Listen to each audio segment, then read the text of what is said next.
политичари, аналитичари, експерти, меѓутоа и музичарите, и спортистите, и уметниците имаат нели свој став. Мој гостин е Мирко Попов, автор и продуцент и еден од луѓето кои што беше дел од кампањата за Европска Македонија.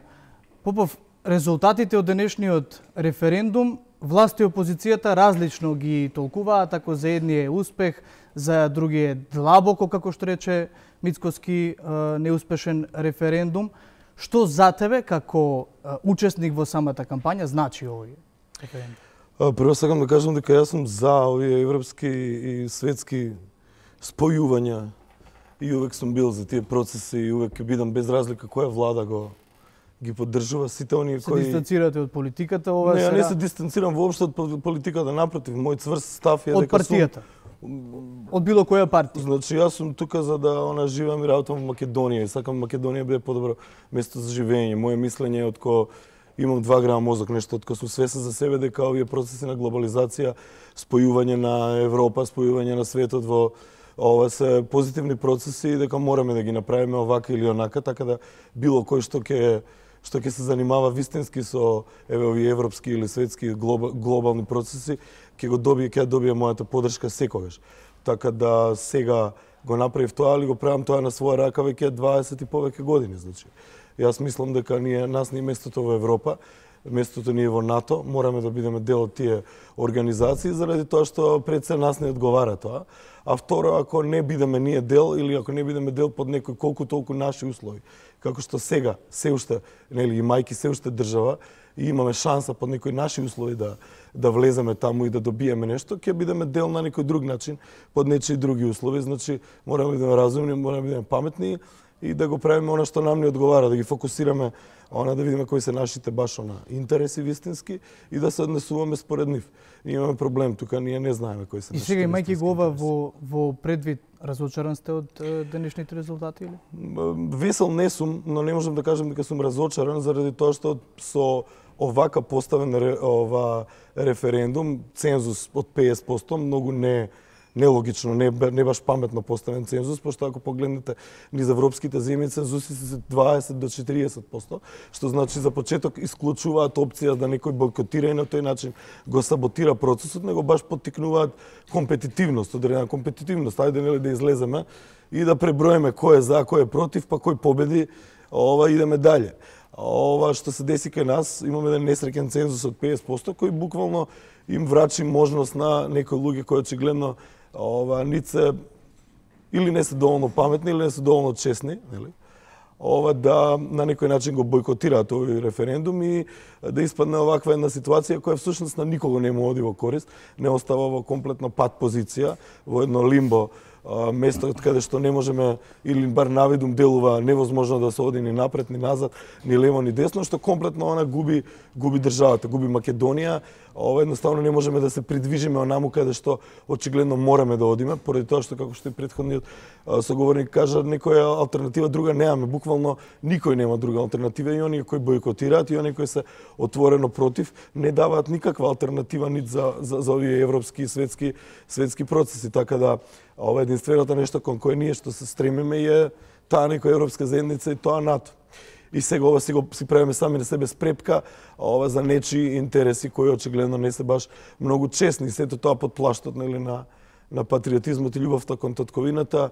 Денеска татковината не се љуби со... Попов, кога сме баш кај прашањето со патриотизмот, можеме да кажеме дека социјалните медиуми се каналот преку кој што многумина во Македонија, па не само во Македонија и пошироко се може да се декларираат како експерти и при тоа да етикетираат. Се работи за предавници и за патриоти. Кога Мирко Попов реши да се вклучи во кампањата за Европска Македонија, размислуваше ли во тој момент дали е предавник или патриот?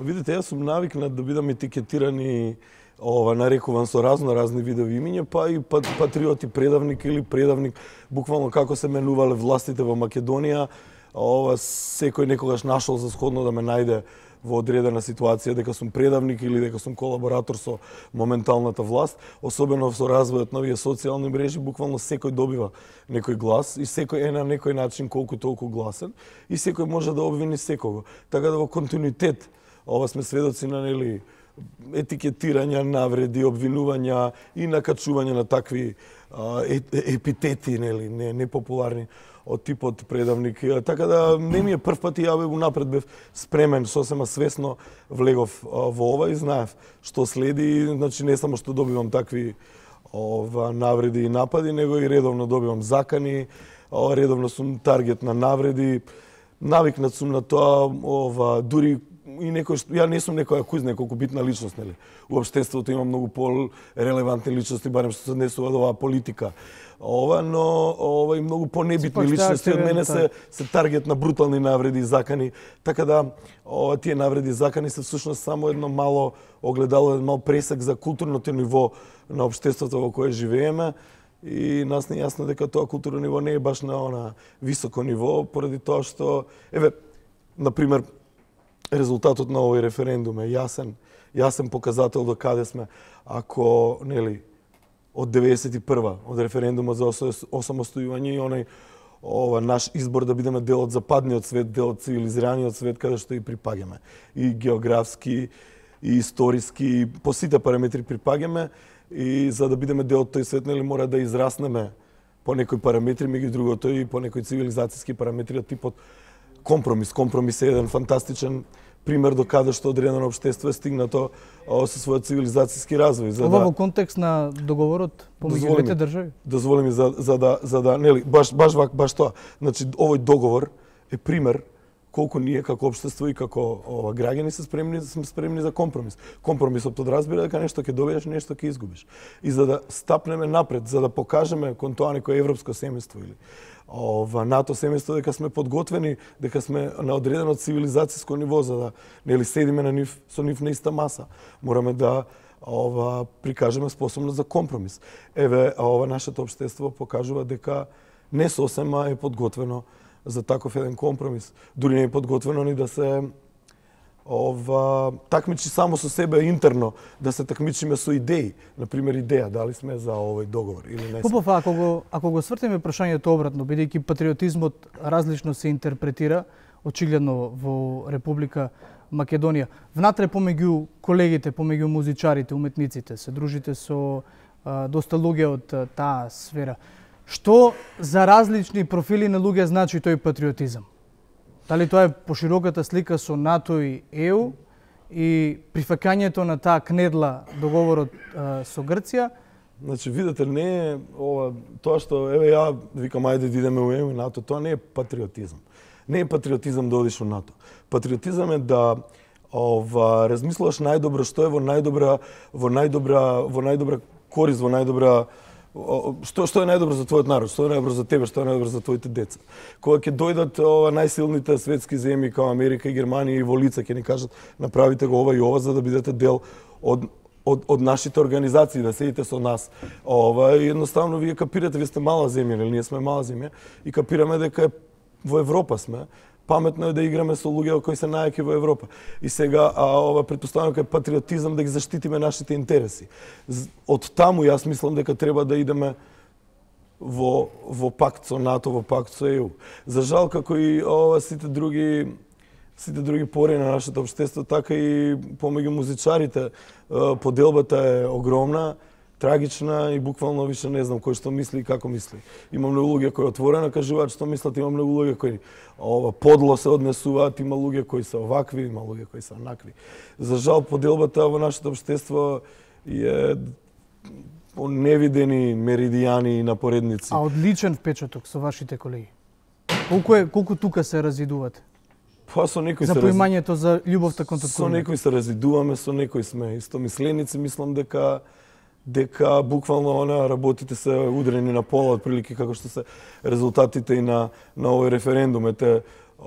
Излегле недоволно луѓе за да биде цензусот, но гласале позитивно повеќе од половината кога би имало цензус. Значи буквално не знаеме на што сме, а очигледно имаме доволно сили, има доволно желба да ја завршиме оваа работа, да го прескокнеме ова и да продолжиме тој интегративен процес кој мислам дека ептен многу ни иде у корист и ни одговара на сите нас. И ме збунува како нешто што е толку очигледно не може да гледаат многумина кои ете се и мои колеги или се доволно образовани за да сватат што иде во корист и каде ние идеме. Ние ќе влеземе во ЕУ и НАТО, дали како Македонија или некако другачие, таму ќе влеземе. Попов, бидејќи прашањето за договорот со Грција беше поврзано и со европеизацијата на самата држава, односно за Европска Македонија, како што беше и слоганот под кој што и вие испративте порака. Колку сме далеку ние во таа европеизација? Дали самата почнува од внатре, од внатрешното ткиво на државата, или баш ЕУ и НАТО се тие кои што требаше да ја донесат Европа во Македонија? Све е игра. Значи, доста е разслоено на разни ниво општеството, па и на ниво на образованост или на ниво на култивираност. Има слоеви, има луѓе во нашето општество во Македонија кои се подготвени веднаш да живеат во согласно со тие европски норми. Има луѓе кои никогаш нема да бидат, дури кога ќе влеземе и кога ќе бидеме дел. Нормално дека не може да дојде да влеземе во НАТО и одеднаш тие да ја донесат европеизацијата. Се разбира дека и од внатре мора да дојдат тие заложби и тоа е еден сериозен процес кој трае и кој подразбира заложби од многу видови полиња, не е едно поле, се работи за широк спектар на полиња. Но тие процеси според мене треба да идат паралелно. Значи, и нашите заложби внатре, значи да даеме малце сила од внатре и малце желба да се промениме на подобро, но и токму овие предпристапни или пристапни периоди кога нели треба да дискутираме со нив, имаат некои скрининзи, треба да гледаат, па да не упатуваат, па да не караат ако сгрешиме и сите тие работи да идат напоредно и заеднички, како би можеле после одреден период да стигнеме на едно ниво кога работите ќе не бидат многу појасни и нема да имаме никакви проблеми пред самите себе и ќе бидеме многу поодговорени, многу поработливи, многу поподготвени да бидеме дел од тоа едно поразвиено европско семејство. Мислам, ниту Бугарија, ниту Романија кога влегува во европска заедница не беа подготвени вистински. Но работите течат и се одвиваат. А ова наше одбивање или нејасно однесување, мислам дека може да ни донесе само штета и тоа се плашам, не би сакал, ја не сум песимист, јас сум по природа и по одлука оптимист, но се плашам дека ова е многу несериозно однесување и дека може да ни донесе проблеми кои во моментот луѓето не можат ни да ги замислат. Така, Попов, пред да го префрлиме фокусот на колегите од другата страна на студиото, за крај, кратко само. Која е улогата на музичарот, уметникот во еден ваков важен процес или воопшто во политиката? Нашата работа е да ствараме култура, да резонираме некои фини и софистицирани нешта во општеството, со што го оплеменуваме општеството и им помагаме на луѓето кои се нели наши слушатели, кои се конзументи на културата ние која ствараме, им помагаме да го подигнат нивното персонално пред се културно ниво, а потоа со тоа и културното ниво на една средина. И мислам дека доколку ние ја тоа го работам 26 години веќе професионално и мислам дека се што работам е дека стварам една средина, една околина која би била пресрекна веднаш да се приклучи кон европската заедница, кон сите овие западни вредности. И мислам дека тоа и го живееме веќе многу долго време и многу луѓе го живеат веќе тоа многу долго време.